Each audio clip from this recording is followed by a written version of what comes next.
तो इस वीडियो में मैं एक्सप्लेन करने वाला हूँ ब्लू लॉक के मांगा चैप्टर 358 को, जिसमें यूकीमिया बहुत ही अनएक्सपेक्टेडली इंग्लैंड के अगेंस्ट पहला गोल मारता है।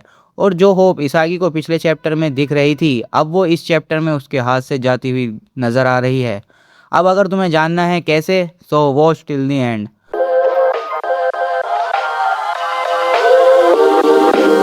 तो चैप्टर का नाम होता है टेंगन टोप्पा गन, और इसकी स्टार्टिंग होती है वहीं से ही जहां प्रीवियस चैप्टर एंड हुआ था, जिसमें आइकू के पास बॉल आते ही वो इमीडिएटली काउंटर अटैक के लिए पास देता है शीडो को, जो बॉल को रिसीव करते ही गोल गोल कहने लगता है। पर तभी उसे दो डिफेंडर्स रोकने आ जाते हैं, पर शीडो पास देता है हियोरी को, जो कहता है नाउ स्कैटर्स स्ट्राइकर्स। फिर आनवी कहती है here it comes the new formation, और ये वही फॉर्मेशन है जो हमें इस मैच के स्टार्ट होने से पहले दिखाई गई थी, जिसमें शीडो गोल बॉक्स के सामने बॉल को रिसीव करेगा और गोल के लिए एम करेगा जैसी उसकी मर्जी हो वैसे, और हियोरी, यूकीमिया, ज़ानटेत्सु उसको फॉलो करेंगे ताकि शीडो को और ऑप्शंस मिले, और इस अटैक को कंट्रोल और शेप करेगा Karasu. And this is the blue lock new formation Cerberus style. फिर ये चारों इस फॉर्मेशन के साथ गोल की तरफ बढ़ते हैं, पर एक डिफेंडर शीडो को रोकने का ट्राई करता है, पर शीडो उसे बहुत ही इजीली पीछे छोड़ते हुए आगे बढ़ता है। फिर कारासू हियोरी को पास देता है, और हियोरी बिना टाइम वेस्ट करे एक डायरेक्ट पास देता है शीडो को, जो देखकर शीडो बहुत खुश होने लगता है। पर उसकी ये खुशी ज़्यादा लंबी नहीं टिकती, बिकॉज आगे उसे रोकना आ जाता है और कहता है as expected you are the ace of Blue Lock. और फिर आगे कहता है I won't allow you your freedom, जिसके रिप्लाई में शीडो कहता है आई एम द फ्रीडम। पर बीच में इसागी एंट्री मारकर वो पास स्टील कर लेता है और कहता है I am the one who is free.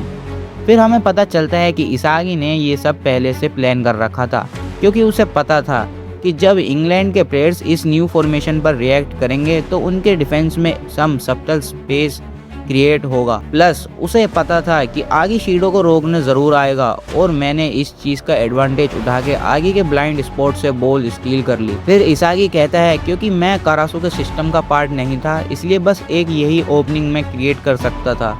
और फिर इसागी एक शूट मारता है, पर उसको रोक लेता है टेडी, और कहता है मुझे पता था कि तुम इस टाइप के बंदे हो जो कि कोई ऐसा स्टंट ज़रूर करेगा योइची-सान। अब इसागी की शूट की हुई बॉल टेडी के पैर पर लगकर हवा में चली जाती है, जिस पर नज़र होती है ज़ानटेत्सु की, जो कि बॉल की तरफ इतनी तेज़ स्प्रिंट करता है कि इंग्लैंड के प्लेयर्स को रिएक्ट करने का भी चांस नहीं मिलता।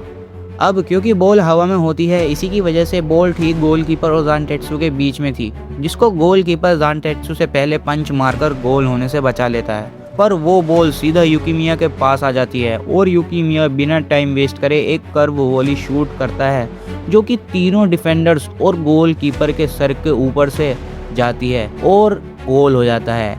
इसी के साथ दोनों टीम्स के स्कोर इक्वल हो जाते हैं। पर फिर इसागी सोचता है कि इफ़ दैट्स द केस, तो इस मैच को जीतने के लिए उसे अपने ब्रेन और आइस का यूज़ करके उनके वेल ऑर्गेनाइज्ड टीम वर्क को बिगाड़ना होगा। फिर इसागी कहता है I can win this match, जिसके बाद ये फॉक्स कहता है times like these are when I think I am really glad I became a coach. फिर फॉक्स कहता है जिन लोगों की ज़रूरत नहीं होती मैं उन्हें बैन कर देता हूँ, और यह कहकर वो आगे को सब्स्टिट्यूट कर देता है। और ये सब देखकर इसागी फ्रीज हो जाता है, और ईगो कहता है यू ट्रबलसम ओल्ड गीजर। अब देखो, ये जो फॉक्स ने आगे को सब्स्टिट्यूट किया है, इससे इसागी इतना शौक में इसलिए था क्योंकि आगे इसागी की ओनली होप था ये गेम जीतने के लिए, क्योंकि आगे अपनी ईगो को फॉलो कर रहा था, जिसको देखकर इसागी कहता है I can devour him. But अब क्योंकि फॉक्स ने आगे को सब्स्टिट्यूट कर दिया है, जिसकी वजह से अब इंग्लैंड में कोई भी ऐसा प्लेन नहीं बचा जिसको इसागी डिवोर कर पाए। दैट्स द रीज़न इसागी आगे के सब्स्टिट्यूशन पर इतना शौक था। अब अगर तुम्हें जानना है कि इसागी इस सिचुएशन से बाहर कैसे निकलेगा, तो मुझे सब्सक्राइब कर लो, क्योंकि आने वाली वीडियोस ज़बरदस्त होने वाली हैं। तो जब तक के लिए भागो।